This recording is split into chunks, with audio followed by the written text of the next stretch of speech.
Je, umewahi kuwa na mfumo wa biashara kwa kusumbua?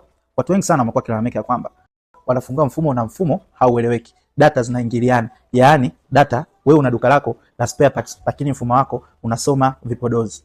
Sasa kama mfanyabiashara, kabla hujafunga mfumo wa usimamizi wa biashara, kuna mambo ya muhimu unatakiwa kuyazingatia. Hakikisha unafahamu biashara yako inahitaji mfumo wa aina gani, kwa sababu sio kila mfumo una uwezo wa kufanya kazi kwenye biashara yako.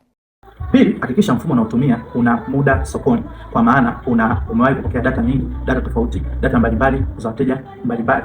Sio kitu kibaya kumuuliza mtu, je, mfumo unaonipatia umewahi ufunga sehemu nyingine yenye kuendana na biashara yangu? Na kama ikiwezekana kabisa, hakikisha yule mtu akuoneshe ni mteja yupi. Hakikisha unapata training ya kutosha, unapewa support, lakini pia lugha inayotumika kwenye mfumo wako inaendana kiuhalisia na lugha unayoitumia wewe. Yaani hakikisha lugha inayotumika na wewe unayozungumza au ulioizoea vinaendana. Kwa mfano, kama unatumia zaidi Kiswahili, basi system yako inatakiwa isome kwa Kiswahili. Kama unatumia zaidi Kiingereza, basi vivyo hivyo system yako inatakiwa isome kwa Kiingereza. Sisi Mainnet Technologies tunakuhakikishia yote hayo. Tunao mfumo bora wa usimamizi wa biashara. Mfumo huu utakusaidia kumanage stock, matumizi, manunuzi, mauzo na kila kitu kwenye biashara yako. Lakini pia tunatengeneza mfumo kutokana na nature ya biashara yako. Karibu sana.